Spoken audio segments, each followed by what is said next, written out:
का पहला सत्र जो है वो शुरू होगा और इसमें सबसे अहम भूमिका रहने वाली है नेता प्रतिपक्ष की।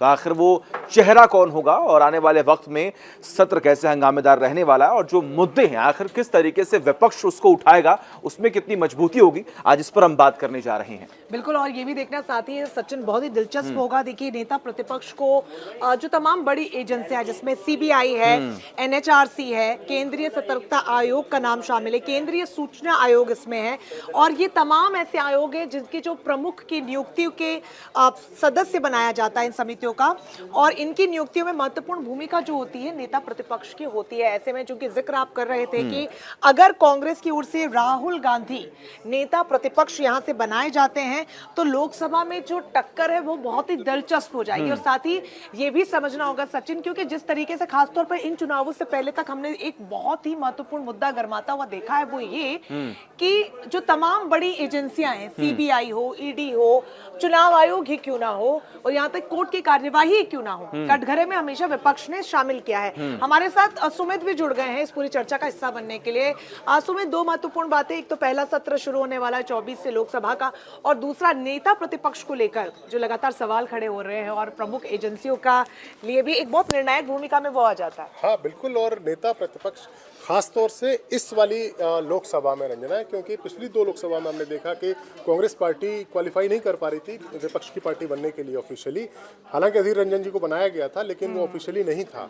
तो ऐसे वक्त में जबकि बीजेपी की सीटें घटी हैं, कांग्रेस की सीटें बढ़ी हैं और ऑफिशियली वो क्वालिफाई करती है कांग्रेस पार्टी अपोजिशन पार्टी बनने के लिए, तो उसका लीडर उस समय कौन होगा, ये सवाल है। सारे लोग मांग कर रहे हैं कांग्रेस के राहुल गांधी बने। वर्किंग कमेटी की मीटिंग हुई थी कुछ दिन पहले, कहा गया राहुल गांधी बने। राहुल गांधी भी विचार कर रहे हैं, तो अब उनका विचार कब पूरा होगा, क्योंकि अभी उन्हें तो अनाउंस करना पड़ेगा 2-4 दिन में जब सेशन शुरू होगा। बहुत इंपॉर्टेंट, रंजन आपने कहा, बहुत इंपॉर्टेंट भूमिका है और खासतौर से ऐसे वक्त में। इसके अलावा कई सारी पोजीशन ऐसी होती हैं जो कॉन्स्टिट्यूशनल पोजीशन होती हैं, चाहे एनएचआरसी के हेड की हो या सीबीआई के हेड की हो या सतर्कता आयोग की पोजीशन हो, उनका जब चयन होता है तो उसमें जो कमेटी बनती है प्राइम मिनिस्टर के साथ, एक और कोई मेंबर होते हैं और नेता प्रतिपक्ष उसमें रहते हैं जो लोकसभा में विपक्ष के नेता होते हैं। तो वो जब उसमें होंगे तो वो अपने आप में काफी इंटरेस्टिंग होगा कि आमना सामना मोदी और राहुल गांधी का होगा। एक और बात, एक जो ट्रेडिशन है लोकसभा में कि जब नेता प्रतिपक्ष बोलते हैं तो जो नेता सदन होते हैं लोकसभा के वो बैठकर उनको सुनते हैं। तो नेता सदन नरेंद्र मोदी हैं क्योंकि वो लोकसभा से चुनकर आए हैं। तो जब अब राहुल गांधी बोलेंगे, अगर राहुल गांधी बनते हैं तो जब वो बोलेंगे तो नरेंद्र मोदी को, प्रधानमंत्री जी को बैठ के उन्हें सुनना होगा। ये ट्रेडिशन है। आपने देखा होगा, मैं याद है कितनी लोकसभा की बहस हमने देखी, जब मोदी जी बोलते थे तो अधीर रंजन चौधरी रहते थे, अधीर रंजन चौधरी बोलते थे तो मोदी जी होते, दोनों के बीच में नोकझोंक भी होती थी। तो वो दृश्य अब शायद अगर राहुल गांधी बनते हैं तो लोकसभा में इस बार देखने को मिलेगा, जब मोदी और राहुल गांधी इनके बीच में भी नोकझोंक हो सकती है। राहुल गांधी को लेकर ही हो रही है कि उन्हें ही बनाया जाए। हालांकि आपने बताया कि सीडब्ल्यूसी की बैठक हुई थी, उसमें राहुल गांधी ने कहा था कि मैं सोचूंगा और विचार विमर्श करके मैं कोई फैसला लूंगा। लेकिन इन सबसे इधर अगर देखिए, इसी दिन का तो इंतजार मेरे ख्याल से कांग्रेस भी कर रही थी। राहुल गांधी हमेशा से ही सदन में यही बोलते थे कि मोदी जी भाग जाते हैं, हमारी बात नहीं सुनते, हमारी बातों को टाल देते हैं। कई बार ओपन डिबेट्स का भी उन्होंने रखा है प्रस्ताव। तो जब अब आमने सामने होंगे तो सुनना ही पड़ेगा, जैसे कि जिक्र आपने किया। और बहुत ही ज्यादा महत्वपूर्ण सुमित ये भी है लोकतंत्र में कि बराबरी की हिस्सेदारी हो, और विपक्ष हमेशा इसी को लेकर केंद्र सरकार को कटघरे में खड़ा करता आया है कि आप लोकतंत्र को खत्म करना चाहते हैं, आप संविधान को खत्म करना चाहते हैं, आप विपक्ष को खत्म करके ये सब करना चाहते हैं। लेकिन जैसा कि जिक्र आपने किया, क्योंकि संवैधानिक जितनी भी इकाइयां हैं उसमें महत्वपूर्ण किरदार एक नेता प्रतिपक्ष का हो जाता है, और ऐसे में राहुल गांधी जैसा मुखर नेता वहां पर, क्योंकि राहुल गांधी को हमने पूरे चुनाव प्रचार के दौरान देखा जिस तरीके से उन्होंने न सिर्फ अपनी पार्टी बल्कि पूरी इंडिया गठबंधन का पक्ष सामने रखा है, वो भी कमाल रहा है। और ऐसे में जो दिन 2 सीटों से वो मैदान में उतरे और क्या जबरदस्त अंतर से वो जीते भी है, तो कॉन्फिडेंस बाय डिफॉल्ट उनका एक बूस्टअप हो ही जाता है। और फिर आप सदन में भी आ जाते हो और इतनी बड़ी जिम्मेदारी भी है। मुझे लगता है कि ये शायद एक बेहतर मूव भी होगा विपक्ष के नजरिए से भी, क्योंकि जिस तरीके से लगातार लोकतंत्र पे वो सवाल खड़े कर रहे थे, महत्वपूर्ण इकाइयों के, संवैधानिक इकाइयों के कामकाज के तरीके पर सवाल, वो कम से कम वहां फुल स्टॉप लगेगा। हाँ बिल्कुल लगेगा, और कांग्रेस के लिए तो बहुत अच्छा होगा कि राहुल गांधी अगर नेता प्रतिपक्ष बनते हैं, क्योंकि कांग्रेस की इस देश में एक नैरेटिव चलता था कि मोदी के सामने कौन, मोदी के सामने कौन। तो एक अपोजिशन पार्टी अलग अलग है, मान लीजिए समाजवादी पार्टी अखिलेश यादव अलग है, ममता बनर्जी अलग है, तो अब एक नेता प्रतिपक्ष के तौर पर राहुल गांधी वर्सेस नरेंद्र मोदी का जो एक स्टेज है, जो कांग्रेस पार्टी बहुत सालों से सेट करने की कोशिश कर रही थी। क्राइसिस। हाँ, वो स्टेज एक तरीके से सेट हो जाएगी। और वो एक कहते हैं ना कि अभी भी कई ऐसी पार्टियां हैं जो सहयोगी दल हैं, लेकिन वो भी असहज होते हैं कि वो बिलीव नहीं कर पाते हैं राहुल गांधी को लेकर उस पद पर। लेकिन अगर कांग्रेस की तरफ से नेता प्रतिपक्ष बनते हैं राहुल गांधी, तो वो जो उनकी इमेज में सुधार होगा वो आने वाले वक्त में बहुत ही इमेज में तो खैर उनकी तरफ से बहुत कोशिश हो ही रही है सुधार करने की, क्योंकि इमेज उनका दावा है कि खराब की गई है और कई सारी चीजें हमने भी देखी हैं कि सोशल मीडिया में जैसे चला। एक और पॉइंट मैं यहाँ रखूंगा अगर ये टॉपिक है तो, कि नेता प्रतिपक्ष को लेकर एक बयान आया था एक बार लाल कृष्ण आडवाणी जी का, वो नेता प्रतिपक्ष थे। उन्होंने एक बार कहा था कि जो नेता प्रतिपक्ष होता है, क्योंकि हमारा जो सिस्टम है पार्लियामेंट्री डेमोक्रेसी का सिस्टम है वो ब्रिटेन से लिया गया है, तो ब्रिटेन का हवाला देते हुए आडवाणी जी ने एक बार बोला था कि ब्रिटेन में जो लीडर ऑफ अपोजिशन होता है वो पीएम इन वेटिंग होता है, यानी वो कभी भी पीएम बन सकता है बाद में। अच्छा। हाँ, तो उसको उनके इस डायलॉग को बाद में कई बार लोगों ने कहा कि Advani ji PM in waiting थे और पीएम इन वेटिंग ही रह गए हैं। तो नेता प्रतिपक्ष की वो एक अहमियत होती है।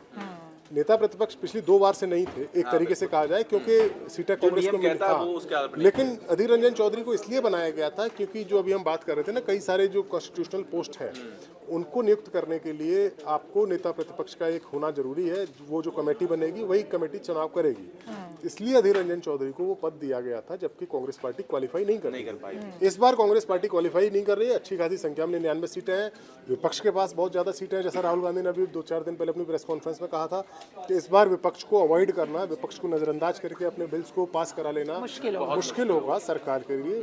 तो मैं ये कह सकता हूँ कि अब लोकसभा में जो एक तरीके से एक तरफा हमको देखने को मिलता था, देखिए कई सारे बदलाव आएंगे रंजना, क्योंकि अब जब डिबेट होगी लोकसभा में तो फिर अब विपक्ष के नेताओं को उनकी संख्या बल के हिसाब से टाइम भी ज्यादा अलॉट किया जाएगा। पिछली बार कांग्रेस पार्टी के पास 55 या 54, 52 ऐसे ही थे, तो उनको टाइम भी उनकी स्ट्रेंथ के हिसाब से कम। हाँ, 19 में और 14 में मेरे ख्याल से 44 थे, तो टाइम भी उनको डिबेट में काफी कम अलॉट होता था उनके संख्या बल के हिसाब से। तो उसमें भी वो एक राहुल गांधी बोलते थे, एक या लीडर उनको कुछ और बोलते थे, और टाइम भी उनको काफी कम मिलता था। इस बार उनको टाइम भी पूरा मिलेगा। अगर लीडर ऑफ अपोजिशन बनते हैं तो वो सेंटर स्टेज में वही रहेंगे। तो मुझे लगता है कांग्रेस के लिहाज से अच्छी चीज है और डेमोक्रेसी के लिहाज से भी बिल्कुल, मैं यही कहने वाली थी कि देश के लिहाज से भी बहुत ही अच्छी चीज है, क्योंकि लोकतांत्रिक देश का स्वरूप ही कुछ इस तरीके से गढ़ा जाता है। संविधान का कुछ मतलब और मायने ही यही होते हैं जहां पर बराबरी की हिस्सेदारी हो। हालांकि चुनाव एक प्रक्रिया होती है जहां पर बहुमत में जो होता है और उसी की सरकार बनती है, तो बराबरी की हिस्सेदारी कभी हो नहीं सकती है। बट 19-20 का आंकड़ा रहे तो वो सुमित सचिन ज्यादा बेहतर होगा, क्योंकि पिछले 2 लोकसभा चुनावों से हम जो देखते आ रहे हैं 2014 एग्जैक्टली 2014 और 19 का जो चुनाव रहा वो वन साइडेड रहा, और ऐसे में कई ऐसे मुद्दे हैं जो वन साइडेड ही रह गए। और खासतौर पर जब सदन की कार्यवाही की बात आती है तो वो एक तरफा रही या तो वो रद्द हो जाती थी, क्योंकि प्रोमिनेंस आपका होता था, दबाव आपका होता था, बहुमत आपका होता था। लेकिन अब तस्वीर एकदम पलट गई है। और इस बार तो कई खबरें ऐसी सुनने में आ रही है कि कई योजनाएं जो पहले सरकार लाई थी एक तरफा, जो बड़े आरोप लगते आए, उनमें बदलाव होने की चर्चाएं जब खूब हो रही, क्योंकि उन्हें मालूम है कि कहीं ना कहीं कुछ लूप होल्स थे, अब उसे ज्यादा उठाएगी विपक्ष, इसलिए उसे पहले ही बदल दिया जाए अग्निपथ योजना की। हाँ, क्योंकि उसका असर देखिए, उसकी तो जो रिपोर्ट जो हम लोग न्यूज़पेपर्स में पढ़ रहे हैं, जो मीडिया रिपोर्ट्स हैं, कि इंडियन आर्मी की तरफ से भी एक सर्वे इंटरनल कराया गया था जैसा कहा जा रहा है, जिसमें आया था कि उसमें कुछ बदलाव करने की आवश्यकता है। तो वो देखिए क्या होता है, क्योंकि सबसे बड़ी बात यह है कि अगर सदन में अपोजिशन पार्टीज के एमपीज बड़ी संख्या में मौजूद हैं तो फिर उनको नज़रअंदाज करके चलना मुमकिन नहीं रहता है किसी भी सरकार के लिए। पहले हमने देखा, हमने कवर भी किया, पता चला कि बहुत सारे सांसद जब अगर वो विरोध कर रहे हैं तो बॉयकॉट कर रहे हैं या फिर उनको सदन से बाहर भी निकाल दिया जाता था। अब शायद वो दृश्य हमें देखने को नहीं मिलेगा।